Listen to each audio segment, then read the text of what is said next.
Hello, everybody, and welcome to Charts with Dan. I am a couple days late this week, and as you can probably tell from my voice, it's because I haven't been feeling too great this past week. Actually, after 2.5 years, I've had my first personal brush at least, with COVID. And let me tell you, it sucks. It is not fun at all. I mean, I don't think anyone said it was fun, but it really isn't. Basically, Sunday night, Monday going into Tuesday, I was completely out of commission. Today was the first day where I kind of started feeling okay, at least okay enough to do this show. But just a quick note, like I said, for 2.5 years, I was able to avoid getting it. It was largely because I was taking the precautions I thought I should take to protect myself. Last week, I went to a social function, and really for the first time in those 2.5 years, I kind of let my guard down, and I'm paying for it. And I know that some people have gotten COVID and said, hey, it's no big deal. Well, it's different for everybody, because let me tell you, it was a big deal for me. It was the sickest I've been maybe in my adult life, certainly in recent history. And with stuff coming up, especially Comic-Con, there's going to be such a big gathering of people, and I know that there's a lot of overlap between my audiences and certainly a lot of my friends that are going to be going to Comic-Con this upcoming weekend. If you feel like you need to take those steps to protect yourself, don't get self-conscious about it. Just take that precaution, because let me tell you, maybe it's not a big deal for some people, but it was not fun for me. It certainly also has not been fun for Mara. We've had a hospital visit, we've had doctor visits, we've had medication, etc. And as you can tell, I'm still on the way back. So I know everybody wants this to be over, but the fact of the matter is that it's not. This thing is still out there. This strain of it is pretty nasty. And it was just a reminder for me, and a very tough lesson to learn, that even though we want things to be over, and even though things have gotten better in the past, that this thing is still lurking out there. So I'm going to do my best to get through this show. I've got some water here. I'm going to try to keep my voice so that it's not completely grating for you to listen to. And before we continue, I would like to thank, as always, my partner on the show, kind of a fitting sponsor, I guess, this week, Carbon Health. I've been talking for a lot of many months now about all of the benefits of Carbon Health, in addition to telehealth, which is something that I used actually in order to do an urgent care appointment without having to actually go into an urgent care facility. You can also get COVID tests at Carbon Health locations. Carbon Health has a great mission, which is to make healthcare as accessible and affordable for as many people as possible. And as a big reminder for me this week, just how important healthcare is and how lucky I am to have it, and also how important it is to continue the mission to expand that access to as many people as possible. So thank you, as always, to Carbon Health for being a partner here on the show. And let's look at the box office for this past weekend, I guess, although we're kind of closer to this next weekend than we are to the last box office weekend. And the big story is the number one movie, Thor: Love and Thunder, in its second week. We're going to talk about that number there, minus 67.7%, and how close Marvel came to its biggest second weekend drop-off ever, but it was number one with $46.6 million. Minions: The Rise of Gru in its third weekend, dropping less than 50%, a 41.8% drop-off with a $26.8 million total. Where the Crawdads Sing showed some unexpected strength for a lot of folks. A lot of people also telling me all summer that this could be a sleeper hit. $17.2 million debut, well ahead of where a lot of people had it pegged. Top Gun: Maverick in its 8th week, still in the top 5 for a summer movie. That's phenomenal. I've said this so many times about this movie, but it's never not true. A 20.9% drop off with a $12.2 million weekend. Elvis also holding really well in its 4th week with a 28.4% drop off and an $8 million total. So actually older skewing films there in the 3, 4, and 5 spots, really helping to drive the top 5. At number 6 is the debut of the new animated film, Paws of Fury: The Legend of Hank. Could not quite crack the top 10 with $6.3 million. The Black Phone still holding well, 31% in its 4th week with a $5.3 million total. Jurassic World Dominion at number 8 with a 40% drop in its 6th week and a $5.1 million total. Mrs. Harris Goes to Paris, which was just shy of a wide release. It was in just under 1,000 theaters. Good enough for a number 9 debut with $1.9 million. And Lightyear clinging onto that top 10 in its 5th week with a 54.5% drop and a $1.4 million total. So let's take a look at that second weekend drop-off for Thor: Love and Thunder, and I said that it just barely avoided being the MCU's biggest drop-off from weekend 1 to weekend 2. And when I say barely, I mean barely. Look at that. The biggest weekend 1 to weekend 2 drop-off by percentage was Black Widow at 67.8%. Thor: Love and Thunder coming in at 67.7%. And look at Spider-Man No Way Home coming in at 67.5%, although you have to keep in mind with Spider-Man No Way Home, A, it had a huge opening weekend, B, that second Friday was Christmas Eve, which is not a huge movie-going day, and then Doctor Strange in the Multiverse of Madness with a 67% drop-off between its first and second weekend. Those orange movies there that you see are all Phase 4 films. And we've talked about this with Marvel before. This is not a quality thing. This show is about numbers. And when we look at these numbers, we can now quantify with the Marvel Cinematic Universe that these movies are more front-loaded than they ever have been before. When you look at these Phase 4 films, the only one really to put in an above-average performance is Shang-Chi and the Legend of the Ten Rings. It had a 54% drop-off from its first to its second weekend. Then you had Eternals, which was on the very back end of what you would call, prior to Phase 4, really, a normal drop-off with 62.3%. But then you see Doctor Strange in the Multiverse of Madness, a 67% drop-off. Spider-Man No Way Home, 67.5. Thor Love and Thunder, 67.7. Black Widow, 67.8. This is really defying any kind of a pandemic trend at this point. It has to do, people say that they don't care about cinema score. I get that it's about expectation, etc. But cinema score has a big bearing on the legs that a movie has at the box office. We've seen the cinema scores on Marvel movies come in lower. We're seeing those results again at the box office. It means that people aren't either going for the first time, going back for the second time. Now, one number that you probably saw a lot in the last several days was this 80% number. Thor Love and Thunder dropped off 80% in weekend 2. Well, no, it didn't. Again, this number gets thrown around. It was thrown around the same with Doctor Strange. It was its Friday to Friday drop. And that's usually a bigger number now, especially because preview grosses for Thursday are thrown into that Friday number. But still, Thor Love and Thunder did have one of the biggest Friday to Friday drop-offs for the MCU. Again, you can see that Shang-Chi and the Legend of the Ten Rings, the only one with a normal or above average performance for the MCU. Eternals with a 74.6% Friday to Friday drop-off. And then the bottom 4 slots, all Phase 4 films. 79.6% for Black Widow, 80.2% for Thor Love and Thunder, 81.1% for Doctor Strange in the Multiverse of Madness, and 83.9% for Spider-Man No Way Home. Again, with the caveat that Friday, Christmas Eve, not a huge day for moviegoers. Now, I'm not here making the case that Marvel is making movies that are flops, because I think Thor Love and Thunder is over $500 million at the box office. Doctor Strange in the Multiverse of Madness is at $950 million at the box office, worldwide numbers, I should say, for both of those. And I don't think Marvel is too unhappy with the totals for those. However, it does seem that these films are more reliant on their opening than they should have been, or perhaps would have been in different circumstances. And you can't say that it's, well, the summer box office, because we have seen plenty of summer movies hang around this summer that have had great legs at the box office. There's something about these movies, expectations, quality, Disney Plus and streaming, something about these films that is keeping audiences away more than they have been traditionally in this second weekend and perhaps beyond. So, I'm not a Disney executive. I'm not Kevin Feige. I'm not going to sit here and figure all this out. They're coming off of one of their biggest hits ever with Spider-Man No Way Home, even though that is a co-production with Sony. But I think that there are probably some discussions that are being had in the Marvel offices and the Disney offices, and I think those are discussions that should be had, because we're looking at numbers that the MCU is not quite used to. It may be a tough road ahead, or maybe they'll figure it out. We just don't know. On the other end of the spectrum, a movie that's holding exceptionally well, as we've been talking about, is Top Gun Maverick.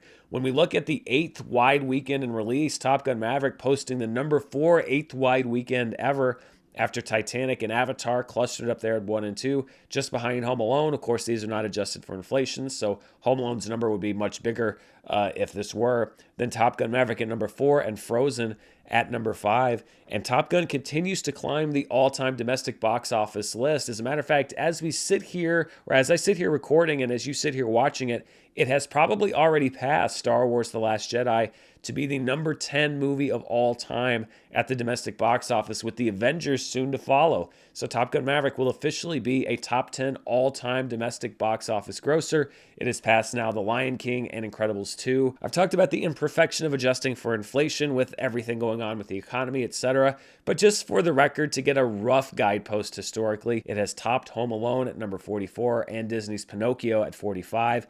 It is now trailing Independence Day and Love Story, and that it gets harder and harder to climb up this list as it goes. So we'll see how much gas Top Gun Maverick has left in the tank, but it's shown exceptional legs at the box office. And I look forward to, I don't look forward to it not being in theaters anymore, but I look forward to getting that final gross to really get the official numbers of, I mean, we're looking at least probably a 5.5 to 6 times multiplier off of its opening, which is incredible, and a lot of other great things to look at. When we look at the road to recovery, and this is the total box office for this past weekend versus the 5-year average for the 5 years previous to the pandemic, and then last year's total, we took a deep dive after a couple weekends above the average. We're actually closer to the box office weekend from last year, 2021, which saw the debut of Space Jam: A New Legacy, but we're still doing very well box office wise, given the fact that it was a slow start because we were coming out of that pandemic trend. We actually are going to this week pass the domestic box office total for all of 2021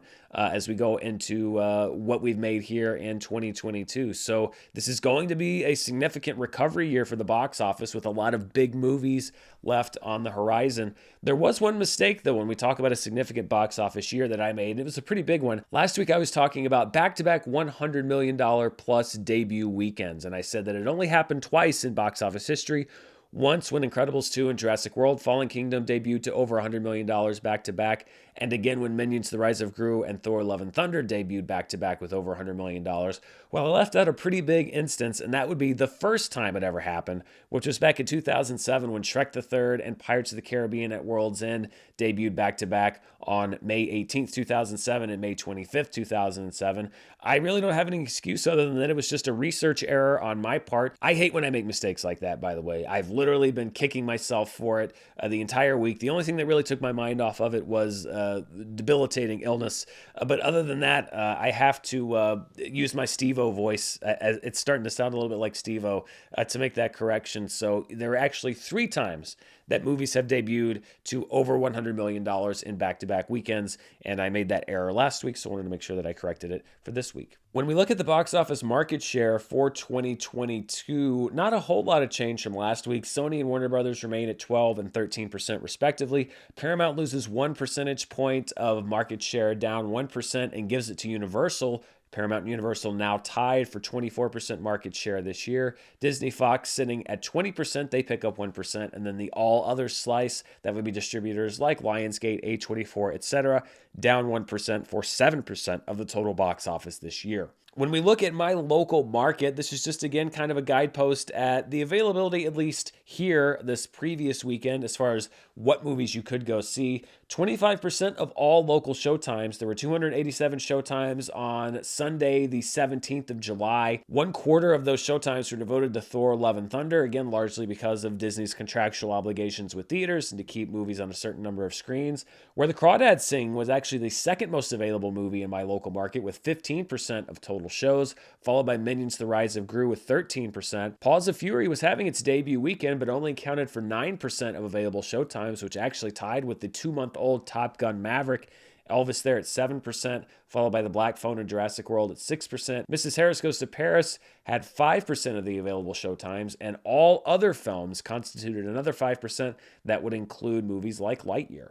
When we look at the per theater averages for the 15th through the 17th, Thor: Love and Thunder once again topping the chart at $10,659, followed by Minions: The Rise of Gru. A movie called Love and Kilnary in one theater grossed $5,700. It is a movie about a New Hampshire town that gets real horny due to new EPA chemical treatments. I'm not making that up. That's the actual, well, that's not the official description, but that's basically the description of the movie. Where the Crawdads Sing in 4th place on the list with $4,700 in each of its 3,650 theaters. And then at number 5, expanding to 14 theaters, was Fire of Love with $4,600 per theater. One of my favorite documentaries, well, my favorite documentary this year, one of my favorite movies of 2022 so far. Looking at the movies that were in limited release, that's 1,000 theaters or fewer. Mrs. Harris Goes to Paris tops the chart, opening in just under that 1,000 theater threshold, 980 theaters with $1.9 million. Marcel the Shell with Shoes On, I understand the fact that you're doing a gradual rollout, but it feels glacial because I still want to see this movie and it's nowhere near my local market. 153 theaters in week 4 with a $567,000 gross. The Winona Ryder film Gone in the Night comes in at number 3 in 136 theaters with $123,000 gross. Gabby Giffords Won't Back Down, a documentary about the Congresswoman Gabby Giffords who survived being shot, is playing in 302 theaters in its debut week, and it grossed $75,000. And then at number 5, Fire of Love in 14 theaters with its $64,000 gross. When we look at the films that played in limited release in 2022 so far, we see Mrs. Harris Goes to Paris by virtue of an almost wide release in just over 900 theaters. It debuts under the chart at number 7, which drops out Watcher. The rest of the list remains unchanged from last week. We are almost 3/4 of the way through the summer when we look at the domestic summer box office. Also no change from last week. Top Gun Maverick staying in the top spot, followed by Doctor Strange, Jurassic World at number 3, Minions at number 4, Thor at number 5, Lightyear at number 6, Elvis breaking the $100 million mark is at number 7, The Black Phone comes in at number 8, Downton Abbey New Era at number 9, and the Bob's Burgers movie at number 10.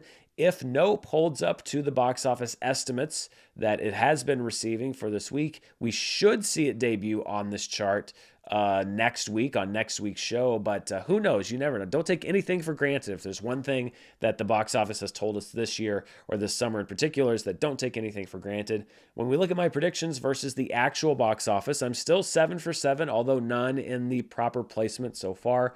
Nope is on my personal list of the top 10 movies of the summer, so perhaps I'll be 8 for 10 next week with DC League of Super Pets and Bullet Train still to come. Looking outside of the domestic market, let's look at the international market. So these are all markets outside of the US and Canada. Thor Love and Thunder remains number 1 with $60.1 million, followed by Minions, The Rise of Gru with $44.4 million, Top Gun Maverick at number 3 with $19.2 million, Detective vs. Sleuths at number 4 with $18.1 million, and Mozart from Space at $16.4 million. This movie was just too interesting to me just from a title standpoint, so I looked it up. It's about a kid whose dad forces him to play the piano, and then an alien shows up who takes the form of a stuffed panda. So it's sort of like the Chinese version of Ted, a little bit.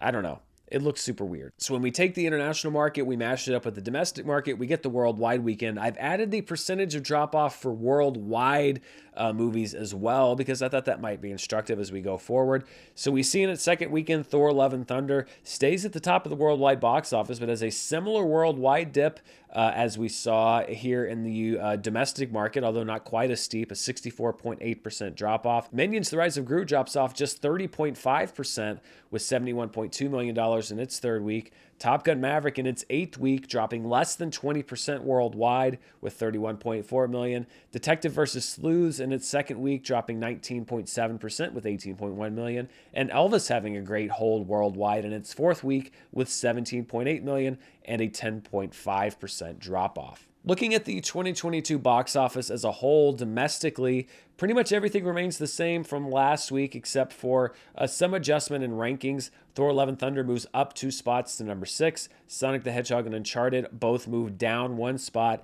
And then Elvis moves onto the list at number 10. The Lost City dropping off of the list after a long run in the domestic top 10. Worldwide box office, again, just some shakeups in the rankings. Thor Love and Thunder moves up 3 spots to number 7. Fantastic Beasts, The Secrets of Dumbledore, Sonic the Hedgehog 2, and Uncharted all drop down 1 spot to numbers 8, 9, and 10. Everything else above stays the same. And when we look at the worldwide box office over the previous 365 days, so you take today's date, you roll it back 1 calendar year, just one change, which is that Minions, The Rise of Gru is now number 9. That drops the eldest movie on the list, Shang-Chi and the Legend of the Ten Rings, off the list. It made it 317 days, so a little less than 50 days shy of breaking that mark. Venom Let There Be Carnage drops to number 10, but I will tell you that Thor Love and Thunder has pretty much, again, as we're sitting here, probably moved past it. So this will be Venom Let There Be Carnage's last week on this chart as well. Before we see what people are watching on the various streaming services, I like to look at a weekend in box office history, and we are going back to the weekend of July 12th through the 14th, 1991, the 28th weekend of the year. That weekend saw Terminator 2 Judgment Day in its second week with a 34.7% drop with $20.7 million. So even back then, it wasn't so much about stacking a huge opening. It was much more about longevity. At number 2 was a re-release of 101 Dalmatians, the Walt Disney animated classic. That came in at number 2 over two of the most notable movies of the 1990s for very different reasons. Boys in the Hood debuted at number 3 with just over $10 million. And then the classic Patrick Swayze, Keanu Reeves action film Point Break debuted the same weekend with $8.5 million. The Naked Gun 2.5, The Smell of Fear, in its third week rounded out the top 5 with $7.3 million. But, we tend to homogenize and blur everything as time goes on, and we think of movies as just being part of different eras. It's crazy to kind of break it down into micro eras and realize that Boys in the Hood and Point Break have these long legacies and actually were up against each other in the very first weekend that they opened in movie theaters. You could go see those two movies for the first time in the same weekend. Pretty crazy. So let's see what people are watching through various streaming services, and we'll start with iTunes, what people are watching and renting through the Apple Store. Jurassic World Dominion at number 1. It's available for purchase and premium video on demand. The Black Phone, also available for purchase and premium video on demand, at number 2. So those are two Universal films at 1 and 2. Zack Snyder's Justice League, a sensational, I don't mean like amazing, but like actually textbook sensational story about Zack Snyder and the whole Snyder Cut movement, came out on the eve of its release on digital platforms. It's available for purchase now on digital platforms. It comes in at number 3 on the list. The Northman is at number 4. Everything Everywhere All at Once at number 5.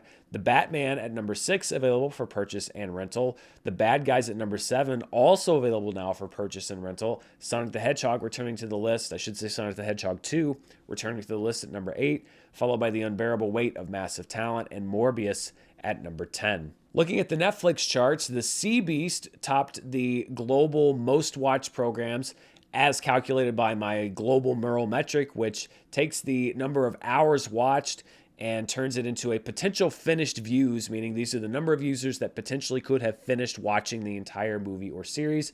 The Sea Beast is at number 1 with a PFV of 16.9, followed closely by Girl in the Picture with a PFV of 16.7. But you see Stranger Things 4 there, clocking another 188.1 million hours watched. The PFV on the series is low because it's a long season, but it had a total PFV of 14.5, good enough for number 3. The Man from Toronto drops to number 4 with a PFV of 13, followed by Sing 2 with a PFV of 9.1. And then 5 newcomers, Hello, Goodbye, and Everything in Between, a teen romance based on a novel, is at number 6 with a PFV of 7.3. American Assassin, a non-Netflix movie, at number 7 with a PFV of 7.2, followed by another non-Netflix movie, but one that stars Nick Cage with a PFV of 7.1. This just goes to show you how many people are going back to restart the Stranger Things series, the original season 1 series of Stranger Things. Enough people watching it that it's good enough for number 9 on this list with a PFV of 6.7. And then the Netflix movie, a remake, I think a modern day remake of Dangerous Liaisons, comes in at number 10 with a PFV of 6. Looking at the most watched 2022 Netflix programs as ranked by PFV, you see that The Man from Toronto is climbing up the list. It's now at number 8 with a PFV of 75.4, 365 Days, This Day, and Inventing Anna both dropping down one spot. Stranger Things 4 also now gaining again on the Adam Project. It's got a PFE of 111.7. So will enough people watch the entire thing, the entire season of Stranger Things 4 for it to overtake the Adam Project? It's pretty tough. That's a lot of hours watched to overcome, but Stranger Things is incredibly successful. It actually, when you look at the most watched Netflix programs since Netflix has started reporting these numbers back in June of last year, Stranger Things 4 moves back up to number 6 with a PFV of 111.7 over Money Heist Part 5. So it is now gunning to become one of the 5 most watched Netflix programs since they reported these numbers, and I'm glad they do because I like to crunch them every week. And then when we look at Nielsen, these are the most watched streaming movies in the US. This is a minimum view of 2+ minutes, and they're delayed by about a month. So this is for the week of June 13th through 19th. And another caveat is that I believe this is just on traditional viewing. So these don't necessarily measure people that are watching them on non-television, but this is the best that we can do right now. Hustle remains at number 1. The Netflix film Spiderhead debuted on the week of June 13th through 19th, so it was at number 2, followed by Chicken Hair and the Hamster of Darkness, or whatever it was called, you know, that Netflix animated movie, at number 3. Encanto remains a fixture on this list at number 4, followed by HBO's remake of Father of the Bride starring Andy Garcia at number 5. Netflix's Halftime is at number 6. with 3.9 million hours watched, followed by Top Gun on Amazon, Turning Red on Disney Plus, The Amazing Spider-Man on Netflix, and Fantastic Beasts: The Secrets of Dumbledore on HBO Max. And then when we look at the most watched streaming shows in the US for the week of June 13th through 19th, Stranger Things remains number one. Remember, Nielsen does not break these out by season, so this is all seasons of all of these shows.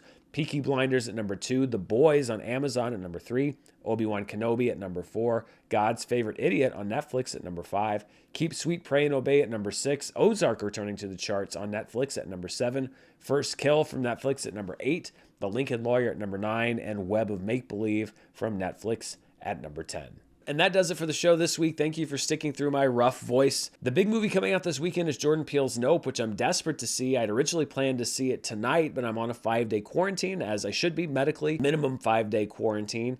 So I'm going to have to forego my plans to see Nope tonight. The earliest that I could possibly see it is tomorrow, but I'm also going to make sure, very sure, that I am testing negative, that I make sure that those tests are accurate, because the last thing that I want to do is risk putting anybody else through what I just went through. So I will have a review of Nope up as soon as I'm able to see the movie. The Gray Man also hits Netflix this weekend. I was able to see that film. It came out in limited release, and I was able to see it before I got sick last weekend. So I will be doing a review for that here on the channel. And then a number of movies that are getting limited release. If you're in a market that's showing the documentary My Old School, I saw that as part of the virtual Sundance Film Festival, and it is a really interesting, twisty-turny, kind of a mystery of a documentary. And so if you're looking for something interesting to see at the movie theaters, I recommend that if you're part of the markets that are showing My Old School. Also, Comic-Con, of course, is this weekend. I'll be keeping my ear to the ground to see what news comes out from all the various Hall H panels, etc. So you may see a video or two from me this weekend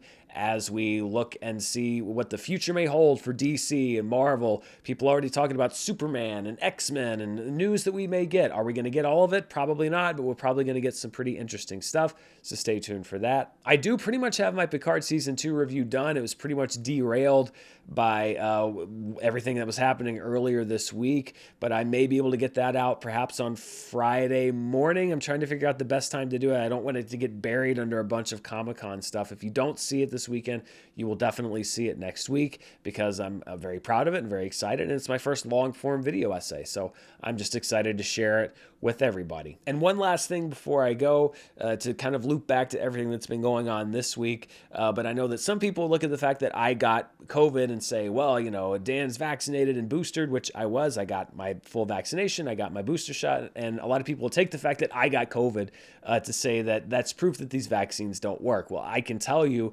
that I think that the reason that I am sitting here doing charts just a matter of days after testing positive for COVID, I think that that is a direct result of the fact that I did get those vaccinations and that I did get my booster shot. And actually, Mara was told by her doctors that her having an extra booster shot, because she's had some immune issues in the past, may well have kept her out of the hospital or worse. So I know that the internet is a big place, and there's a lot of voices shouting, and that there's a lot of crosstalk. But I would just say, number one, keep yourself safe and do everything that you can do to keep others safe. Seek out trusted sources that have data-based findings and research, etc. But most importantly, like I said, this was not a fun experience for me, and it's something that I am very much still going through, that it continues to be not fun in many ways. And as everybody goes out to Comic-Con and beyond, I just want to underscore again, don't hesitate to take those steps to protect yourself and others, because, you know, maybe you'll get this and it'll be a walk in the park, as it apparently has been for others. But I think that I'm actually quite lucky to have kind of gotten off as easy as I did, and this certainly wasn't easy. So just remember that there's really no substitute for good health, and you can't get that back a lot of times once you've lost it. So I'm very happy to be here doing this show for you, albeit a little bit delayed. Barring any unforeseen circumstances, I will be back next week at the regular day and time. And stay tuned for other updates here from the channel, and I'll be getting out and seeing Nope as soon as it is medically safe for me to do so. But thank you so much for watching. Please